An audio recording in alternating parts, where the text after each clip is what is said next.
I am a publisher of a legacy newspaper. We still publish print copies weekly of the Black Voice News based in Riverside, California, which is Southern California. It is a 47-year-old publication founded by students at our local university in the 70s and then made its way into the community. My parents became the publishers and owners of that paper over 35 years ago. So I've grown up with the paper, and then I am second-generation publisher and charged with stewarding that legacy. And I'm doing that in a time when we have all of this technology and changes, just dramatic changes. And for me, as a publisher, there's a sense of urgency. You know, there's the print dollars are drying up. Digital, they call digital dimes. You know, I recently received a check for some digital ads that ran that was missing at least 2 zeros. And so the money is not there in terms of print to digital advertising. And for me, as a second-generation publisher who doesn't want to lose a publication that's very important in our community on my watch, there is that sense of urgency. And I've been excited about new technologies, but I became extremely excited about GIS and digital mapping. And there's some great work that's being done at the national level with media organizations, but I didn't see it necessarily at the local level. And so a lot of the expertise is not there at a community newspapers. But I ended up meeting Jack Dangerman, who is the founder of Esri, one of the global leader in digital mapping, who happens to be located in my region.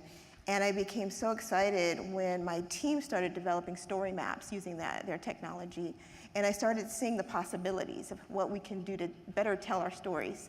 And as I explored more and learned more about some of the new platforms like the Geo Hub, I became even more excited because I saw that technology as what a community newspaper is, but digital. You know, it engages the community, you can create initiatives, you could have conversations around data. And so I ended up developing my mapping project as kind of a community mapping framework. We put in a community mapping framework. And we brought together my team, which are graphic artists and writers, reporters, but then we've expanded it to the larger community. So we have individuals who work with nonprofits who are working with African American students who are now incorporating GIS into their curriculum. We work with actually one of our local special collections archivists who is doing some digital humanities mapping. And then we work with our higher education leaders who are now helping us better tell that story. So we're finding partnerships and collaborations through that work. How is the audience responding? Oh, it's been great. It's been great. I mean, I'm also on my community foundation board. I know there's some community foundations here, and I actually set up a fund to fund some of the work. So I've had great funders. I've actually had supporters from the community, kind of local funders, who've helped fund some of the work we're doing. It's only a little over, we're in our second year of working on it, but we've had tremendous support from the local community. So Chaya, I want to talk to you a little bit. You know, Facebook is not a newspaper, is not a media publication, as they often remind us, and when controversy erupts. But there was an intuition from fairly early on that the ability not only to ingest data but to visualize it and to engage people around it was important to the company. Could you tell us a little bit about what drove that insight that there ought to be a Data for Good initiative, and then how you all made decisions about how to put that capability to work for different kinds of communities? Yes, I'm happy to. So Data for Good is an initiative at Facebook where we're working on figuring out how do we basically take Facebook data that we're getting from the community of sensors that we have through our users and actually leverage that data to do good in the world. And really it came from this idea that, of course, all of this data is being poured into our products, it's informing ads, it's informing the news feed, it's informing Marketplace and all of these other tools that users use when they go to Facebook. But at the same time, that data is actually really important to understand the world more broadly and could really be used for community good and for social good. And so 3 years ago, we really started to think about how can we better engage with the broader community to start to think about how to build data for good products. And we brought a group of community leaders together at Facebook, and we started to tell them a little bit about the data sets that we collected, what they looked like, and how we could actually take those data sets and figure out ways to build products through the data. And the first thing that we came up with was Facebook has a very rich set of geolocation data. Of course, people have mobile phones. They carry those mobile phones wherever they go. And if users have location history or location services turned on, we do get information about their general location. Now, of course, that's scary. Geolocation data is scary. But put in the right hands and in aggregated and privacy-preserving forms, it could also be extremely impactful to local communities. And so the first product that we built a couple years ago was called Disaster Maps. And essentially, Disaster Maps is a partnership with organizations like UNICEF, Net Hope, the Red Cross, and the World Food Program to give them maps during disasters so that they can use our geolocation data for situational awareness on the ground. Now, just to give you an example that actually I think connects well to Paulette's example is during Hurricane Maria a couple years ago in Puerto Rico and in Dominica and other Caribbean islands, we actually saw the first time where disaster maps were used on the ground to help a local community. We partnered with an organization called Net Hope, which does connectivity services after a disaster. And what they were able to do was use our maps to understand where communities lost connectivity and can no longer connect or talk to each other. And one of the things that they've heard from people on the ground is that the inability to call friends and family is just devastating. Before they want food, before they want water, they want to let their friends and family know that they're okay and that they're safe. And yet communities were unable to do this and were trying to just travel across the country on foot, trying to figure out how to get to their family members. So one thing that they actually did was once Net Hope got a van out to these neighborhoods so that they could get Wi-Fi back on, what we saw was Net Hope form groups of community leaders across the island who were actually contributing information on Facebook groups. They were using the disaster maps to go actually out into the community to identify populations, and then working with those populations to get messages around what was happening in the community to recover and rebuild. And so from there, we've been working on expanding disaster maps. We're hoping to get into areas like health because we think there's value there. And really, we're just listening to what community leaders tell us would be valuable, partnering with them to figure out how to actually build these data products, and then moving from there to give them something that might be helpful, or we hope will be helpful in their communities. What does a community need? What's the capability a community and organization needs to actually be able to talk to you guys in a way that can lead to a useful product? What are the kinds of things you need to know? What are the kinds of skills that have to be present? In terms of skills, it varies. So with Data for Good, what we're working on doing is pairing Facebook data scientists, Facebook engineers, and Facebook policy leaders with community leaders who just have a vision for how data can be valuable in their communities. And so when we built disaster maps, a bunch of community organizations like the Red Cross came to us and said, we think that this data can help us do X, Y, and Z, and here's the impact that it will have.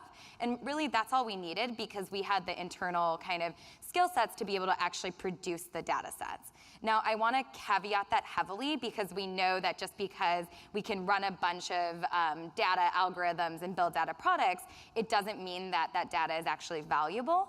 So the second thing that we need is we need a group of community leaders who invested in telling us whether the product is informing the right thing, whether it's the right form of data, and whether they can actually use that in their operational decision making. Because if they can't, then everything that we're building is useless.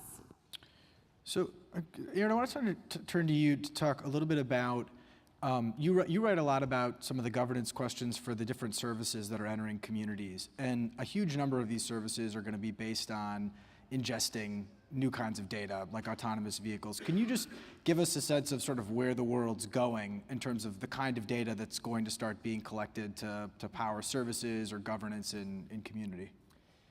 Yeah, well, I love the fact that our panel was entitled Smarter Cities, because like AI, smart cities was a buzzword that is thrown around a lot, and it's been talked about a long time. We've seen that technology has disrupted many industries and many business areas, and the thinking is, hey, technology is going to get applied to the city, to the business of the city, and it's going to dramatically transform how we live for the better. And it went through several, I see it's going through several generations of that. The first one started off with big enterprise software vendors like Cisco or Ericsson or Siemens selling cities technology to do things like monitor their water systems. And there's a lot of very important things that happened with that. But ultimately, I don't think that's what people were really thinking about, because that's not how, that doesn't necessarily affect the way people live their lives. It's sort of a back-end, back-office type process. And then the second generation of that, which gets in more to the data, was, I think, the open data movement. This idea that the government's going to take all this data and is going to put it up on the web, and that's going to enable app developers to work with this data. It's going to enable journalists to work with this data, and it's really going to enable transformational ways in engaging with the city. And immediately, we did actually see one of those come to fruition, and it was the bus tracker app, the when is my bus coming? That became an immediate killer app. But the reality is that not a lot came out of that, particularly at first. I remember when data.gov launched, and it was just page after page after page of raw files, and it's like, what do I do with this? And in fact, that's one of the ways that I got my start. I come from a technology background. I was with Accenture before I went into public policy, and I was able to build my own database. So when the governments would drop these files, I could actually figure out how to process them, query them, import them. And so when Census 2010, when the Census Bureau was releasing their data files state by state, I was able to respond and much more quickly than others have maps and analysis up, because I knew how to process all that data. Well, today, I think that the good news is the journalism community has become much, much more sophisticated in data processing, analysis, visualization, et cetera. But that still didn't transform kind of the way that we lived. And then we came into the third wave of smart cities, which is most relevant here, which is consumer-based companies, consumer internet-type companies started providing new forms of services. Uber, for example, is a quintessential smart cities app. It changed how people get around in cities. Airbnb would be an example of that. Google Maps would be an example. The smartphone here, my iPhone, is essentially a smart city app. Instacart, all the delivery services, Amazon Prime Now, everything that you access that changes how you live is now marrying technology to new services. You could also think about things like WeWork, for example, changing the way that we consume office space. And so it's really these consumer companies coming into this space. Autonomous vehicles, when they're deployed, are going to be a perfect example of this, are the ones that are delivering new things that are really radically transforming how we live. And there's a lot of ways that we can think about these companies and what they do. But I think from a journalism perspective, one of the best way to think about a lot of them is as governments, as privately owned governments, essentially. Uber is not just a service that provides transportation. Uber is essentially its own taxi and limousine commission. It establishes the rules under which the marketplace for its services take place. Facebook is a government. It makes laws. It has a tip line that you can report people who break the laws. It's got its own investigators. It's got its own judges who can impose penalties, including essentially the death penalty of kicking you off the platform. It has an appeals process, all built into its system. Apple even has a tax system built into its iPhone that if you want to sell something on the iPhone, Apple gets a cut of it. And so I think about that from a journalism perspective in a couple ways. One is you have reporters covering City Hall, you have reporters covering the State House. Do you have a reporter covering Facebook or covering Uber or covering YouTube, as we talked earlier? These things should be seen as essentially, essentially the providers, the governance and the providers of services that we depend on. And a lot of the data that is being produced that is highly relevant to, for example, congestion on our streets is actually produced by these applications off of their smartphone apps and is proprietary to them. So there are no public meeting notices, there are no FOIA requirements. And so I think we're still sorting out what that means from a public engagement perspective, and that there is a public interest in some of this data. I think what you just described with Facebook for Good is really part of that. Many of these companies are opening up their data. Governments are kind of negotiating to get access to data. But I think ultimately thinking about the sources of data and the providers of the services that people are increasingly essentially living by in cities are coming out of these apps. And then maybe the second implication of viewing these companies as governments is also that we should realize that running a government is hard, right? I mean, so we can think about how hard it is to make the subways run on time in Chicago, or in New York, where I'm from.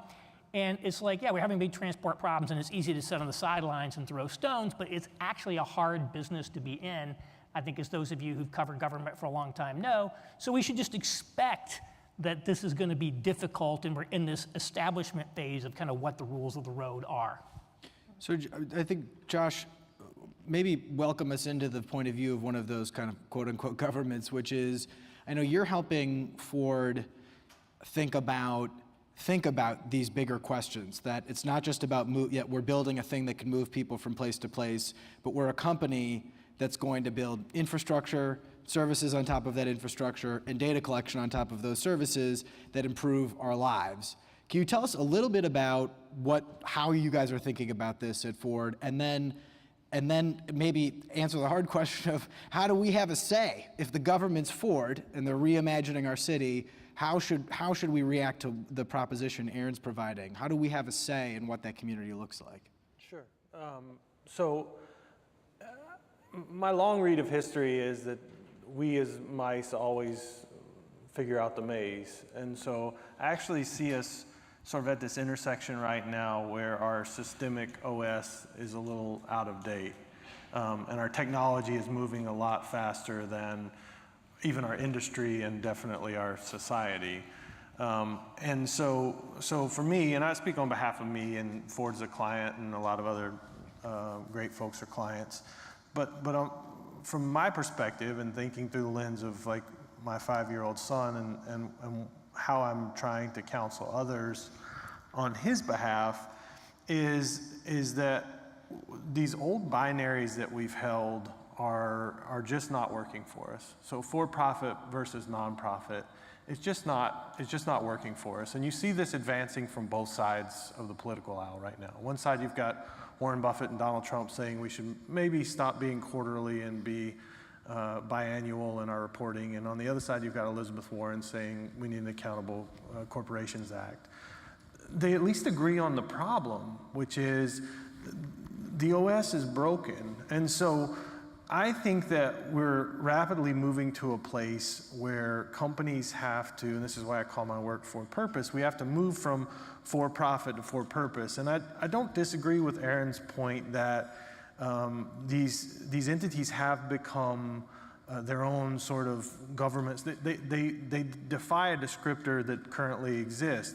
In the old world, for a company that was a motor company like Ford, you made a product, you made a Model T, and you threw it out into the world, and then there was an entity called the government, and they had to figure out, like, should we build a road? Should we put up a red light? And that was the friction between the two, and it's done us well as a society, but it leaves us in a place now where we have an opportunity to co-create, to co-develop, and so. One of the things that I had the good fortune to be involved in at Ford was the announcement of their return into the city of Detroit with the purchase of Michigan Central Station. if you look at that, as some of the journalists did, and I'm not divulging anything proprietary, the journalists observed and said, oh, look, here's a company that used to design things behind 12-foot walls and sort of, unleash them upon the community, that now is having this realization of, oh, we will have to design, build, and test with communities, of, by, and for communities. And that's going to require an entirely new set of skills. It's also going to require an entirely different way of thinking about business models. So for a company that, the OEMs right now, including some of the new entrants into the market, they really think about things like models. Like, what's the, this is the Model 3, or this is the new Explorer. Meanwhile, over at the government that is Uber, they think about miles. And so miles is a radically different business proposition, because I may say I'm going to do 1 mile on your people mover, and I'm going to do 1 mile on a scooter, and I'm going to do the last half mile on my feet. And so I think what we have to do is say, all right, that's rapidly encroaching into the public realm, and how do we create a new, larger construct for business, the people, and then these other two sectors, the nonprofit and the government, to re-engage in ways that have different transparency and different accountability. Now, a lot of folks say, well, that's already, that's B Corp, that's things that are already moving on. I think we've only scratched the superficial surface of corporate purpose, and that we're going to have to get a lot more mechanical and a lot more accountable. If you look at, if I was to look at the top 100 supposedly purpose-oriented companies in America right now, that has nothing to do with the amount of post-tax profits that they're dedicating to what they call their purpose. And so we're going to have to say to everybody that's in my client base, like, is your money where your heart is? Is your money where your mouth is? And are you advancing outcomes that are truly accountable to the consumers that you claim to want to take care of? And what's cool is radical transparency has the ability to drive us further in that direction. You see a lot of companies being financially rewarded because of these better behaviors.